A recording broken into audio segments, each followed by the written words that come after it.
There is nothing, only warm primordial blackness. Your conscious ferments in it, no larger than a single grain of malt, ever.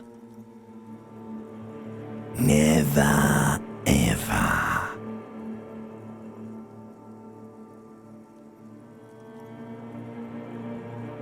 An inordinate amount of time passes. It is utterly void of struggle. No ex-wives are contained within it.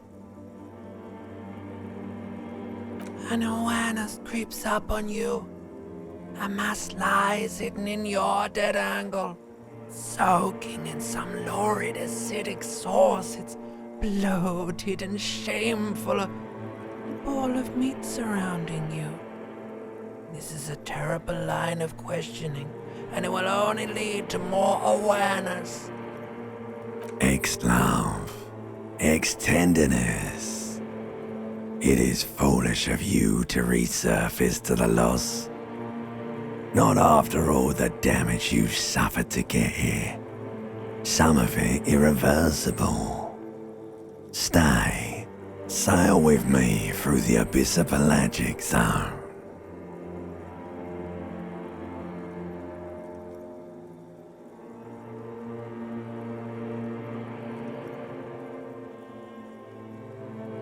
Do you really?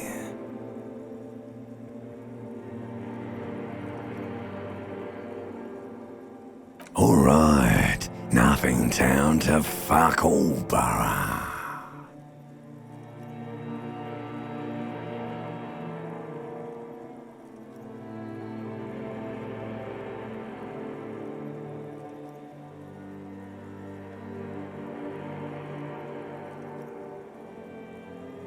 Not you.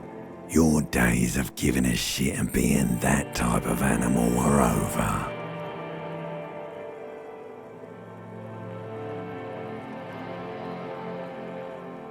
The song of death is sweet and endless.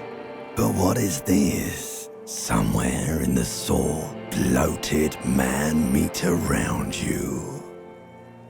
Like a fly to the ointment, your conscience sticks to it. The limbed and headed machine of pain and undignified suffering is firing up again. It wants to walk the desert, hurting, longing, dancing to disco music.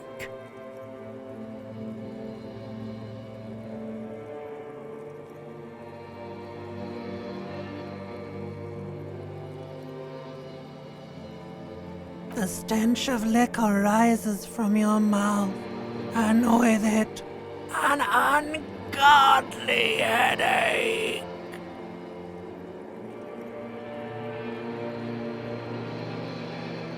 A fiery streak penetrates your skull, trying to force your eyes open.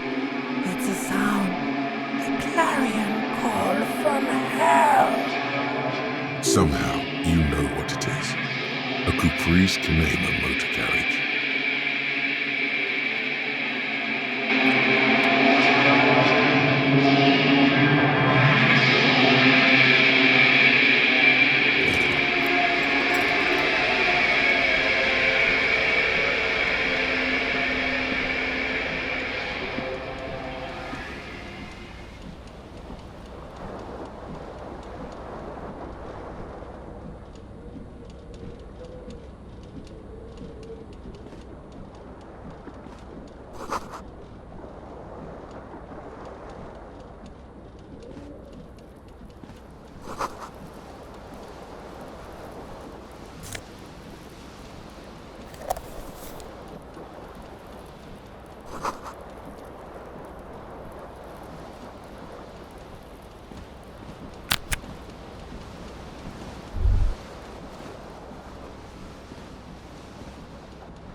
A mirror hangs above a bent and broken sink. In a fierce discharge of masculine energy, someone has ripped half the faucet off. Was this not the same Elo that founds empires and lays waste to cities? Virile, uncaring towards? Probably not, no. Hot water sprays from the faucet's base, and steam covers the mirror. You cannot see yourself, just a vague impression of a man.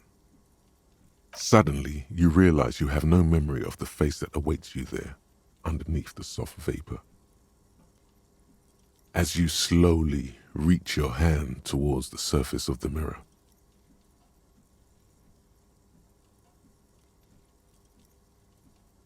yeah, there is definitely something wrong with it. Where to even begin? There is the bloatedness, then the swollenness. It's like there's an upholstery of alcohol underneath your skin.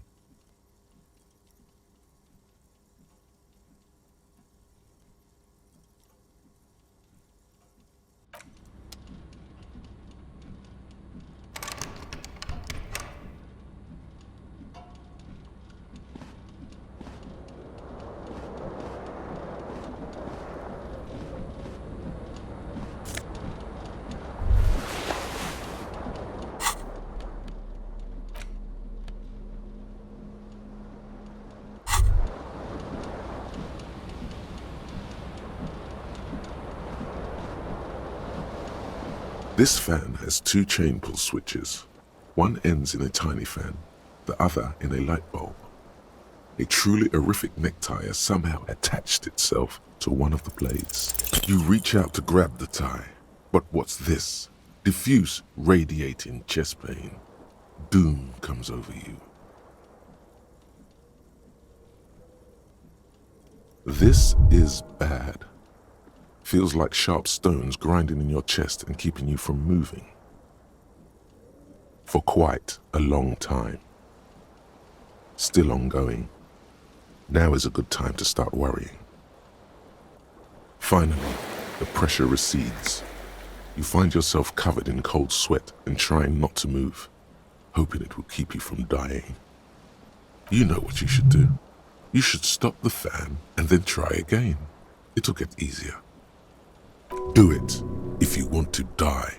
The stabbing pain in your chest is telling you you're hanging by a thread here.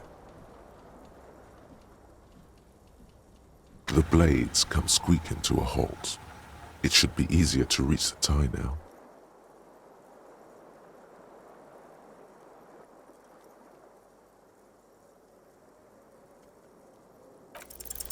You swoop up and catch the tie. Snap. It's released from the blade.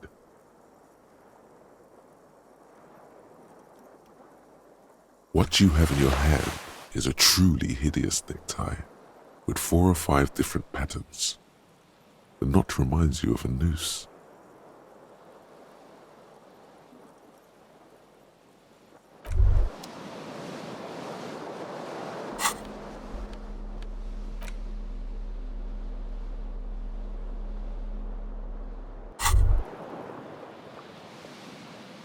You hear a jingle. Keys are clinking in the pocket of your flare-cut pants. It says, whirling in rags, on the aluminium key ring. There is a single key on the ring. The number 1 is etched on it. It should open the door. The whirling in rags is a hostel cafeteria on the urban coast, frequented by dock workers.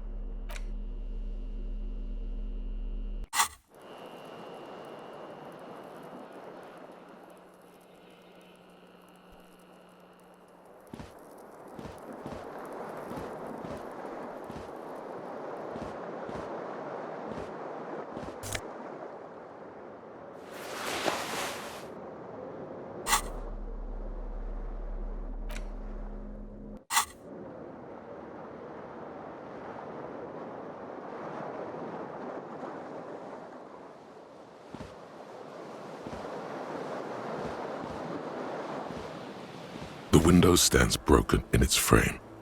Cold wind blows in.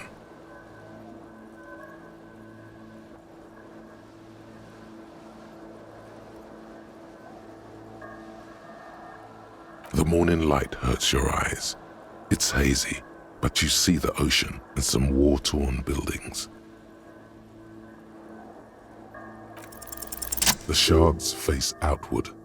Whatever broke this window came from the inside.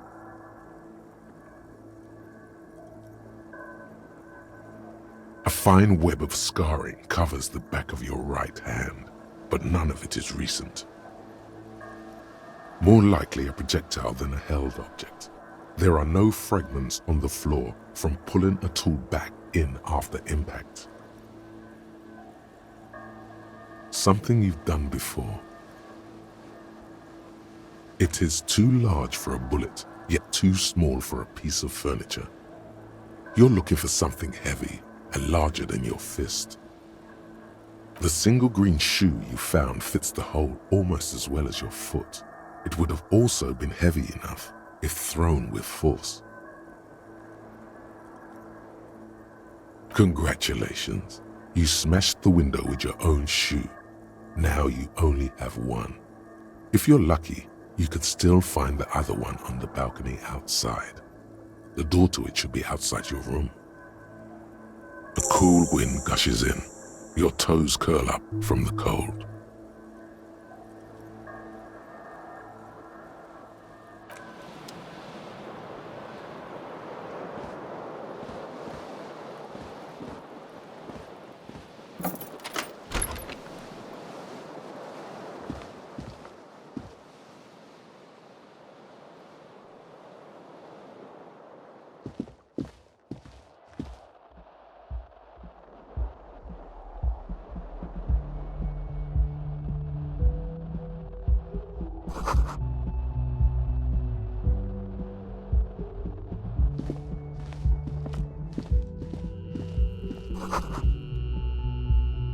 Hello, officer.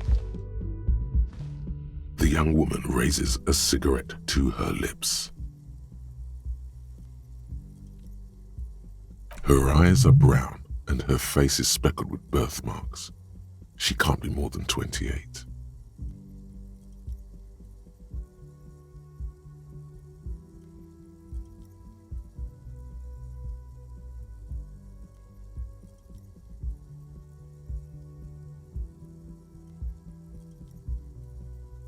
A silver jumpsuit falls off her like scale armor, sparkling. This is the sparkle of too many nights out on the city.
A man in his late 20s stands behind the counter, inspecting a stuffed seabird. As you approach, he gives you a sideways glance. Everything is cool between you and this guy. He's a big fan. Make some small talk. A competent work of taxidermy. The white and brown seabird lies among piles of coasters and drying mugs. One of its wings broken. The man is trying to mend it. Looks like the bird was ripped off the shield that was used to mount it, most likely on a wall. This is the Great Skua. The seabird is the symbol for the discovery of the Insulindian Isola, the part of the world you are in right now. The small steel tag says as much. the great Skua, Stegoarius Skua.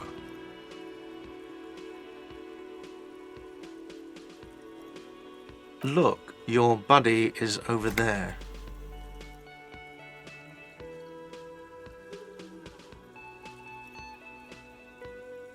Why don't you go and talk to him, okay?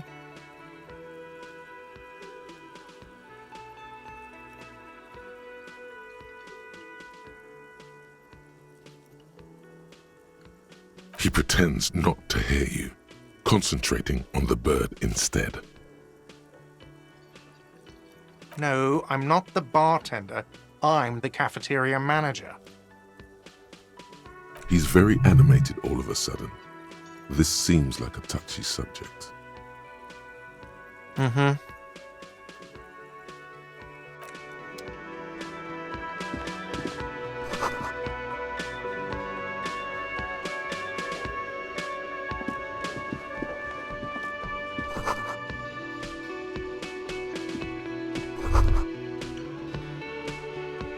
You should totally sing karaoke here, the first chance you get.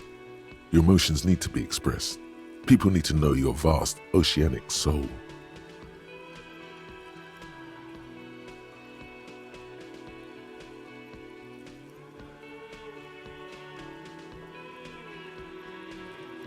Of course, at this point, precise measurements of your soul can only be performed from the outside. It needs to through a PA system. By other people.